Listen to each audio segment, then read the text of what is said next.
friends, welcome back to the Kyle Public Library. We're here to share some more Christmas stories with you today. Are you ready? Great. Today we're going to be reading The Polar Express. And I know you guys love the movie, so let's read the book together. Before we start, we're going to do a song about trains. Are you ready to sing it with me? All right. The wheels of the train go clickety-clack, clickety-clack. Clickety-clack, the wheels of the train go clickety-clack all along the track. The horn on the train goes toot-toot-toot, toot-toot-toot, toot-toot-toot. The horn on the train goes toot-toot-toot all along the track. The crossing gates come right on down, right on down, right on down. The crossing gates come right on down, clang, clang, clang. The people on the train get bumped around, bumpity bump, bumpity bump. The people on the train get bumped around all along the track. The smoke from the train goes puff, puff, puff, puff, puff, puff, puff, puff, puff. The smoke from the train goes puff, puff, puff all along the track. You did a great job. Give yourself a hand. That's a wonderful, fun song. Reminds you of Wheels on the Bus, doesn't it? Sounds just like it. All right. So we're going to read The Polar Express. This is written by Chris Van Allsburg, who also did the illustrations. The Polar Express. On Christmas Eve, many years ago, I lay quietly in my bed. I did not rustle the sheets. I breathed slowly and silently. I was listening for a sound a friend had told me I'd never hear, the ringing bells of Santa's sleigh. There is no Santa, my friend had insisted, but I knew he was wrong.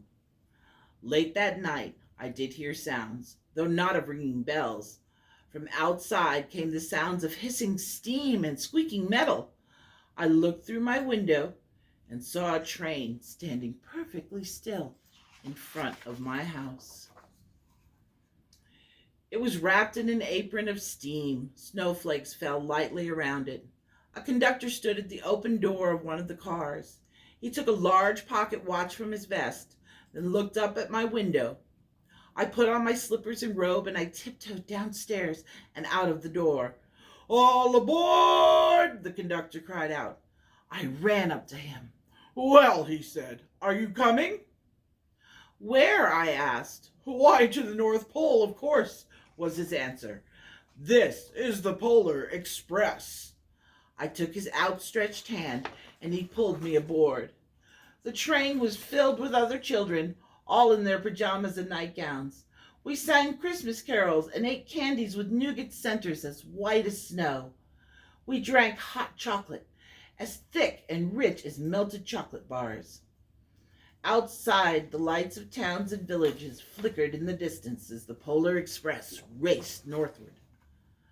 Soon there were no more lights to be seen. We traveled through cold, dark forest where lean wolves roamed. "Oh!"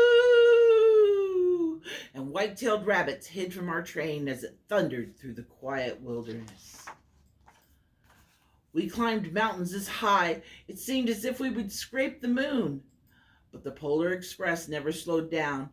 Faster and faster we ran along, rolling over peaks and through valleys like a car on a roller coaster. The mountains turned into hills, the hills to snow-covered plains. We crossed a barren desert of ice, the great polar ice cap. Lights appeared in the distance. They looked like the lights of a strange ocean liner sailing on a frozen sea. "There," said the conductor, "is the North Pole." The North Pole. It was a huge city standing alone at the top of the world, filled with factories where every Christmas toy was made. At first we saw no elves. "They are gathering at the center of the city," the conductor told us. "That is where Santa will give the first gift of Christmas." "Who receives the first gift?" we all asked. The conductor answered, "He will choose one of you." "Look," shouted one of the children, The elves! Outside, we saw hundreds of elves. As our train grew closer to the center of the North Pole, we slowed to a crawl. So crowded were the streets with Santa's helpers. When the Polar Express could go no farther, we stopped and the conductor led us outside. We peered through the crowd to the edge of a large open circle. In front of us stood Santa's sleigh. The reindeer were excited. They pranced and paced, ringing the silver sleigh bells that hung from their harnesses. It was a magical sound, like nothing I'd ever heard. Across the circle, the elves moved apart and Santa Claus appeared. The elves cheered wildly, "Yay!" He marched over to us and, pointing to me, said, "Let's have this fellow here." He jumped into his sleigh. The conductor handed me up. I sat on Santa's knee and he asked, "Now what would you like for Christmas?" I knew that I could have any gift I could imagine, but the thing I wanted most for Christmas was not inside Santa's giant bag. What I wanted more than anything was one silver bell from Santa's sleigh. When I asked, Santa smiled. Then he gave me a hug and told an elf to cut a bell from a reindeer's harness. The elf tossed it up to Santa. He stood, holding the bell high above him, and called out, "Ho, ho, ho, the first gift of Christmas." A clock struck midnight as the elves roared their approval. Santa handed the bell to me and I put it in my bathrobe pocket. The conductor helped me down from the sleigh.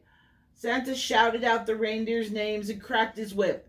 His team charged forward and climbed into the air.